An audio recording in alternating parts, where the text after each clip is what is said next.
everyone, welcome back once again to CareerQ, a place to curate your career. So all of you who have been following me on LinkedIn will be knowing that I am no more working in PwC as per my introduction video that I have posted on YouTube.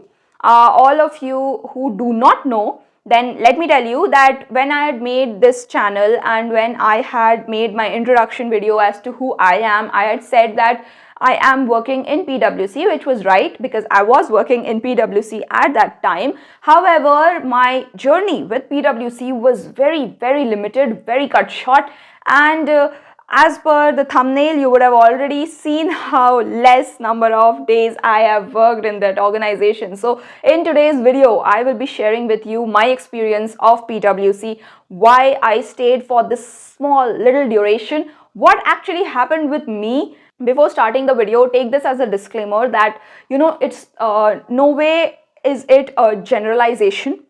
I have heard, and we all know that PwC belongs to the Big Four, and we all know that it is one of the very good employers, and we all know that there are a lot of perks given to the employees, and there are a lot of things, this, that, we all know about it, and there is a lot of positive news, and there are a lot of things that, whenever we see an employee who works in a Big Four, we see them in a different light, right? So I know that these things are there, and even when I had joined this organization, I also had this point in mind that okay, now things will happen to me in this certain way, but it is not, you cannot stereotype things, right? And especially journeys, when it comes to your personal journey, professional journey, every journey is different, and that is what happened with me as well. I had never in my life imagined that when I was joining PwC, that I will resign this organization within 3 months of my joining. So yeah, my journey, as I've already said, it was a very limited period of 6 months, out of which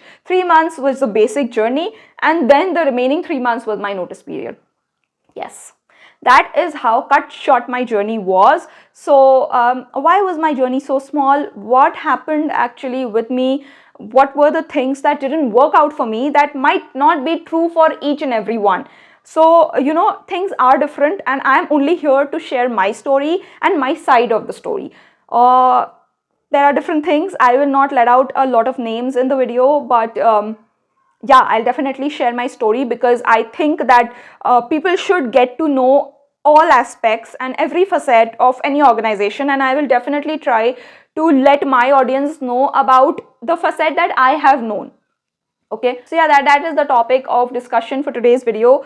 It is going to be super interesting, and I'll try to make it as interactive, and I'll try to make you understand the situation that actually happened with me. Before starting, I'll again say that this is not a generalization.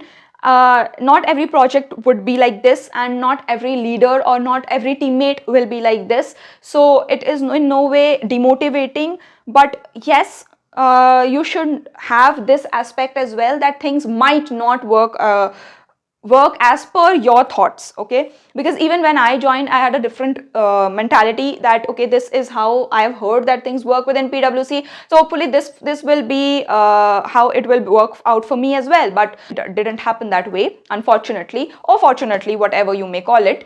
But yeah, let's start with the video. If you have not subscribed to the channel, then do subscribe. In my channel, I talk all about tech updates, software updates, and organizational updates. If any of these topics are of an interest to you, then please hit the subscribe button and press on the bell icon so that you do not miss a new video from us. And with that being said, let's get started. So let me take you back to the time when I had resigned from my first organization, Capgemini. You all know that. So I had resigned from Capgemini in the month of September, and my notice period was about to end in the month of December. And for PwC, I had received my joining in the month of December itself. So, when my interview, especially the final HR round was taking place at that time, I had this discussion on the job location, and I had asked them that what will be my job location. So they had said that your job location will be it will be Kolkata for initial times, and as it is that we are in between of this pandemic, and we are all working from home, so we do not see the offices opening up any soon. So it will be work from home for now. Maybe 1 year or 2 years down the line, if offices do open up, then in that case we will maybe we will call you back to office.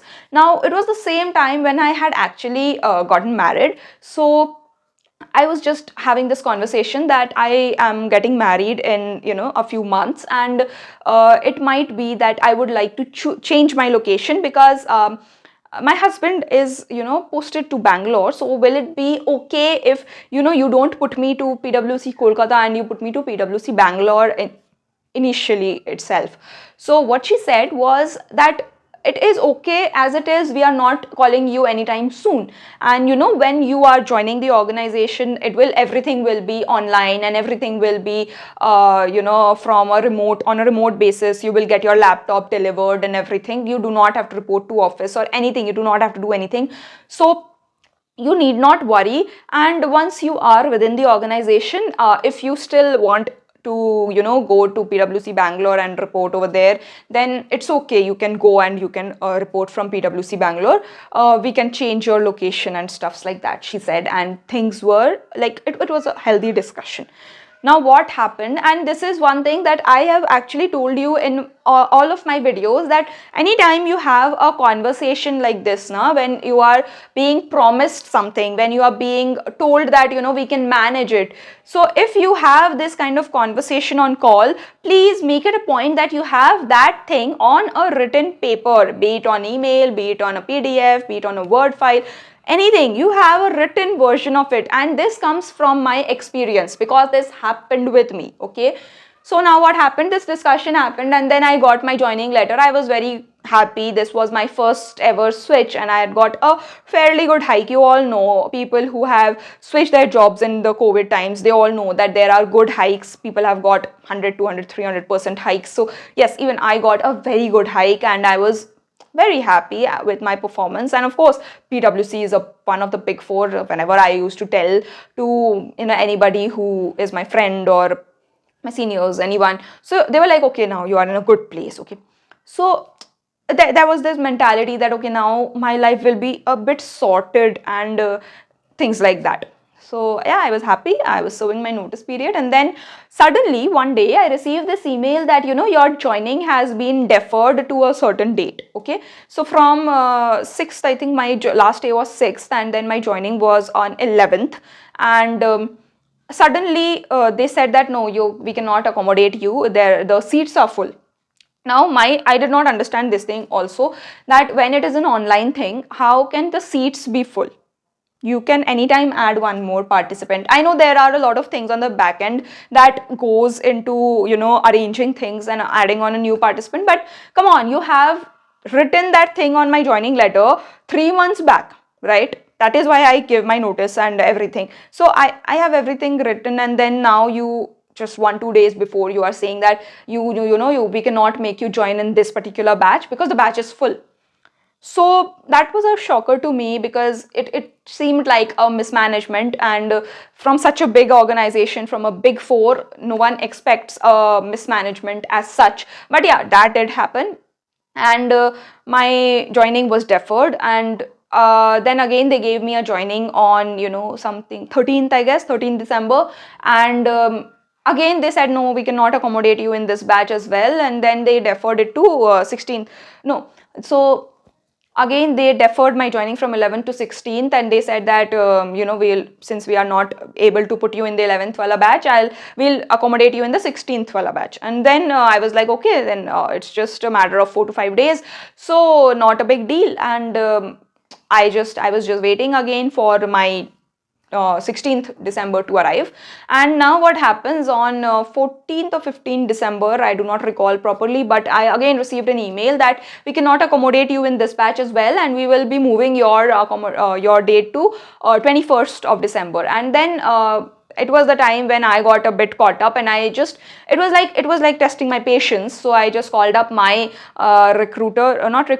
this was my project manager, the person who had actually taken interview and who had said that you will be in my project. So I called her. I said that, ma'am, this is the third time that this thing is happening with me, and I've again got a certain date. And then she initiated a mail that what is this kind of behavior? Why isn't my employee getting onboarded and those kind of things? She initiated from the back end within the organization. And then because of her, thanks to her, because of her help, I was from 21st, I was again accommodated to the 16th, and then 16th of December 2021, I was put as a candidate in, or I was onboarded as a candidate in PwC. So yeah, I joined PwC on 16 December 2021, and all this onboarding and everything happened. So 1 week they gave us all the onboarding and all the different mandatory trainings and all those stuff happened, and then we closed for the winter break. And then we opened up, and after opening up from New Year, I was introduced to the team, and the team was only a very small team of 3 members, out of which there was this one team member about whom I really don't want to remember, but yeah, for the sake of the video, I will tell about her as well. And then there was another member, and it was my team leader and me. So there were 4 of us, all women. And I thought that, okay, it's a women environment, all women environment, it will be pretty safe, and it'll be good to work, it'll be good to understand. And all of you who know me would be knowing that I have studied, I have done my BTech from Kolkata, and I do know Bengali, and yeah, I got mixed with all of them very soon, because I was able to understand the language, I knew the culture and everything, the work patterns, the work ethics and everything. So I knew it fairly well, and yeah, I was mixing well along with them. However, there was this one girl who was always bossing me. And this project, what I was told about when I was about to join, and the kind of work that I was given, that was completely different. So when I was told that, you will be working on a cloud project, and you will be working on the Azure environment and everything. So I was very excited, because yes, it was a one step above what I was working on in Capgemini. But then when I came over here, I came to know that everything is already on cloud. It is no assessment, no migration, no nothing. Everything is on cloud, and I just have to be there, check whether everything is fine or not, working or not. And then I was like a cloud support analyst or support specialist. So see, I'm not saying that this is good or bad. I'm just saying that this is not my domain. And I was not told about this. Okay, I was told that I will be working, and this is not working. It's just, just looking at it, managing it. When some bug comes, I don't know what this entire tool is about. What is this app doing? What is the coding all about? Everything, millions and millions of lines of code have been just written. And someday some bug happens, and the app is not performing the way it should. Then I have to go and I have to search from where this bug is appearing. So that was pretty different from the work that I had done and that I had expected, or that I was told. So it was not falling in line. Then there was this one girl in my team. I will not take her name, but I don't know what. I think she had this grudge. She was initially, from day one, she was in the project, and she knew end to end the entire solution that was made, and she knew everything about the project. And she had this thing, something maybe against the service-based organizations, because the first interaction when we had, she had asked me that which organization are you from, and I had told her that I was in Capgemini previously, and now I'm in and now I'm here, and it is actually a very good opportunity and everything. And then she had told me ki no, PwC is not like it was previously, 5 years down before that it was. Nowadays they are taking anybody and everybody, and they are taking people from Capgemini, TCS, Accenture. So she, in general, she just looked down on all of the employees, or all of the people who are working in service-based organizations. And that was the first trigger point, or the first thing that I did not like about her. There's a certain way. You might not have certain, what do I say? Your work ethics might be different. Your selection of organizations might be different. But that doesn't give you the permission to look down upon others, okay, who are coming and making their way towards your organization. You may not be welcoming enough, but you need not put them down. There should be a certain level of respect that you need to maintain in your professional background, professional domain when you are working together with someone else. So I did not like that kind of behavior, but I just let it go by. I did not care much about it. But then I saw a change in her attitude. Like every time she used to speak to me, she used to yell at me. And I don't know where it was coming from. Like, I'm new to something. You have to give me KT. You need to explain things to me. And if and when if I do some mistake, I'm not saying that I was 100%, a tick mark in all the fields or all the jobs that I was told. I wasn't, because this was not what I used to do. This was different from that I was told that I will be doing. So of course I made some mistakes, and the way in which she reacted to those, that came as a blow. Like, when you talk about these big four, you generally talk about the employee friendly culture and the helpfulness and work-life balance, and I had none of them.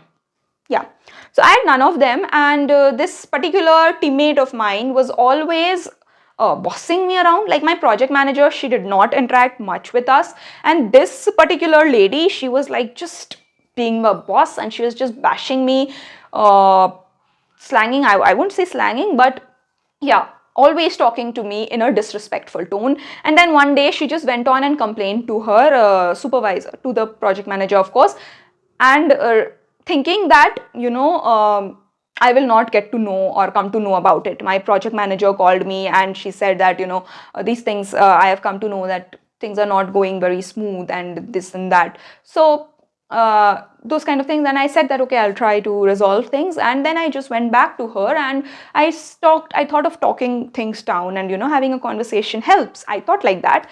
It did not help, of course. But yeah, what happened was I went and I said that, I'm not able to understand this and that. I'm not able to cope with all of this. Her words were that, see, you are the fourth one. 3 people have already gone from the project within a span of 6 months. So you're the fourth one who have been brought. So you will not be getting a release very soon. And, you are stuck with me. You have to do it my way, or, I don't know, you can go do whatever you want to do. That was her way, the way of talking to me. So then I came to know that, okay, this behavior is not specifically with me. This is her problem, and within a span of 6 months, literally she has made 3 people run away, and I was the fourth one in line, and she is doing the same thing with me. I don't know what is she expecting from a teammate, and why she's frustrated with all of us at the same time. I don't know. But that was a time when, when you are in a new environment and you are not welcome enough, then you fall into depression. Yeah, that thing happened. I was, every time I was in a mood to shout, I was in this state of disappointment, like, where have I come? Why did I leave? Such a good job. I just ran after, I need to switch, and I thought of the money, and I thought of that, it's the right time, but I should have also thought of other things, why I left my previous job, and it was literally affecting me both mentally and physically. I had stopped working out, I had stopped going, I just stopped calling my family, and my husband was pretty serious when he saw me in that condition. He just said that, okay, no, this is not how things are supposed to be. A job needs to a person needs to know that there is a job and then there is a life, and you have to figure out this work-life balance. And if you are not able to, then just quit. You will definitely find a new job, and I assure you that you will find a new job. You can just quit, and you will get 3 months of notice period. You can search for a job then, and if even if the notice period gets expired and it's over, and now even then you are not with a job, then also I'm there. We are in a pretty good condition, and you need not have this job which is affecting you so bad. And I knew that he was right. I need not be in a workplace which is affecting me so bad. I was newly married. It was affecting my relationship and everything. So that was the time that I decided that, okay, this is not what I expected from PwC. This is not how it should have been. And before giving that final email that I'll be resigning, I talked to my program manager once again, and I told her that, ma'am, I cannot work in this environment, and she's shouting on me, and I'm not getting this technology, the way of working, these lines of code, I'm not getting it. It is not that is in line with my experience, and I really don't want to make a career in this domain, because when you are in your initial days, it really matters where you are working, what you are working in. These things do matter. So I knew that I want to become a DevOps engineer, and I knew that I want to go from the infra side. I did not want to go from the coding end. No, that was not my bit. I wanted to do the assessment. I wanted to go from the infra end, and I wanted to become a DevOps from the ops perspective and not from the dev perspective. Okay. So I wanted to be a DevOps engineer, an ops engineer specifically. Okay. So I told my program manager about it, and she was the only lady because of whom I would have stayed back.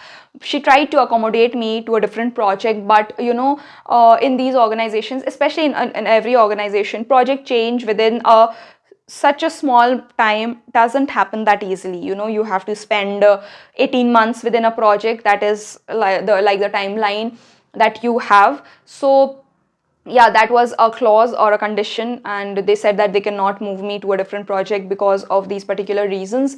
And I saw that there was no option left, and there was a point also when I started to consider that, okay, let me learn a little bit and maybe I can adjust. Who knows, what might life have written for me. So I remember saying to my husband that, no, I'll try to give it a thought, and I'll try to remain here and work on this. And right then, what happened? The HR called me, and she said that, we are starting the work from office, and where are you right now? I said that, ma'am, I had already said that I'm getting married and I'll be moving to Bangalore and everything. So I am currently in Bangalore. So will it be possible if I work from Bangalore office? And then she said that, no, your location is Kolkata, so you have to come to Kolkata and you have to work from Kolkata. And then I said that, ma'am, but we have had this conversation, and you said that it will be work from home, and all of those things that I had that conversation before. I tried to remind her everything, and then she said that, no, it's not written anywhere, we cannot do in that manner. If you want to work from Bangalore, then you have to take a transfer, and the transfer happens in 18 months, as we all know. So for every organization, transfer happens in 18 months, and that was the same for this one as well. So before that, we cannot accommodate you to, go to Bangalore office, and we cannot make a transfer for you. You are not a special case. And she said that, you need to move to Kolkata and start working from office.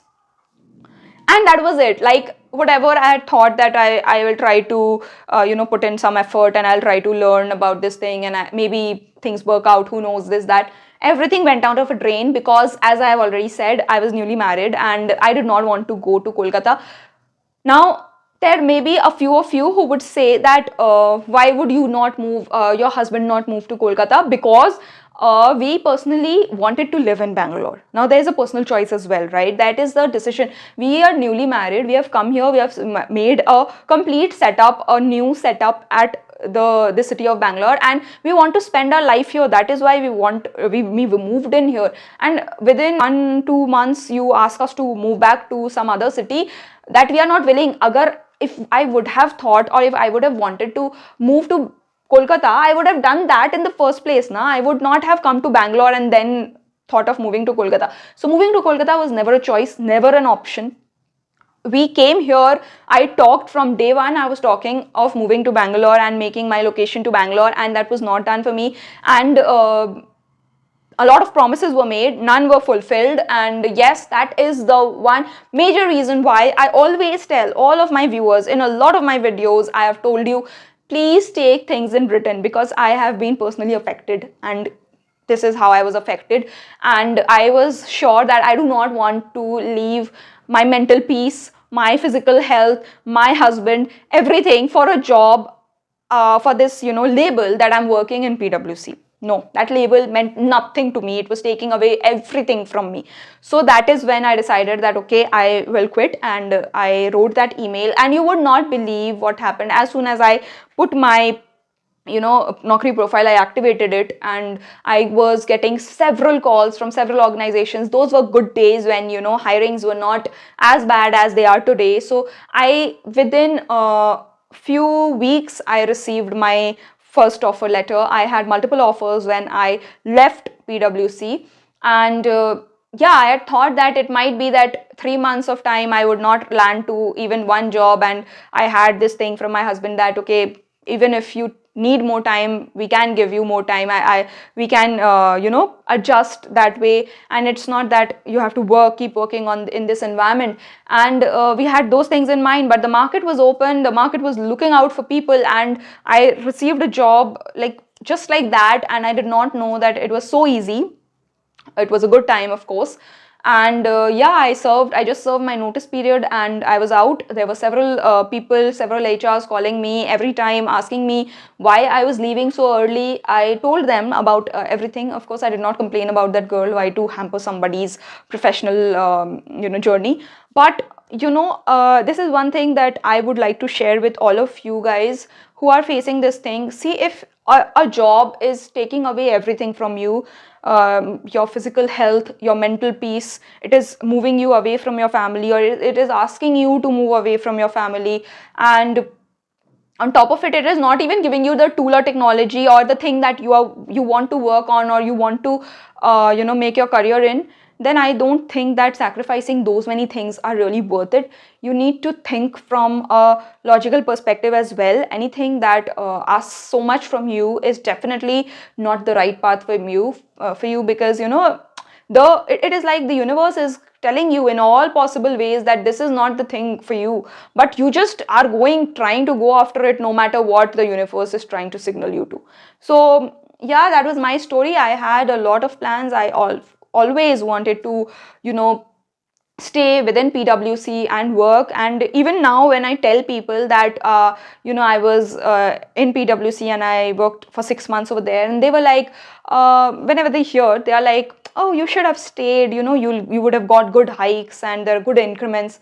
But the cost that I was paying to get that increment, that really didn't matter to me at that point. So yeah, you should actually take into consideration what the job is asking from you. If it is asking too much, then it might not be the right place for you, and you need to move out. You need not stick with a label, you need not stick with a brand. You need to recognize that this is right, this is wrong. And where I am now, I'm in a fairly good place. I've learned so much from this current job that I am in. I've got amazing teammates. I'm in an amazing project. Like, everything fell into its own place when it had to. It's just that you need to know that, okay, now is the right time to move out. Okay. So yeah, that was my story, and that was why I moved out from PwC so soon. And if you have faced a similar kind of situation, maybe not in this organization, some other organization, somewhere else, put them down in the comment section. It will be definitely very interesting to read the different stories that you guys have. I'm definitely sure everyone has a story to share. So put them down in the comment section, and if you have any other query, doubts, concerns, if you want something from me, you want me to cover something in my video, please put them down as well. If you want to connect with me one-to-one to know more about maybe an organization or a technology tool or anything that is taking your head, you can come and talk to me over topmate.io. I've put the link in the video and in the description box as well. I'll come again tomorrow with another new video. Till then, stay tuned to CareerQ. Thanks for watching. Take care. Bye.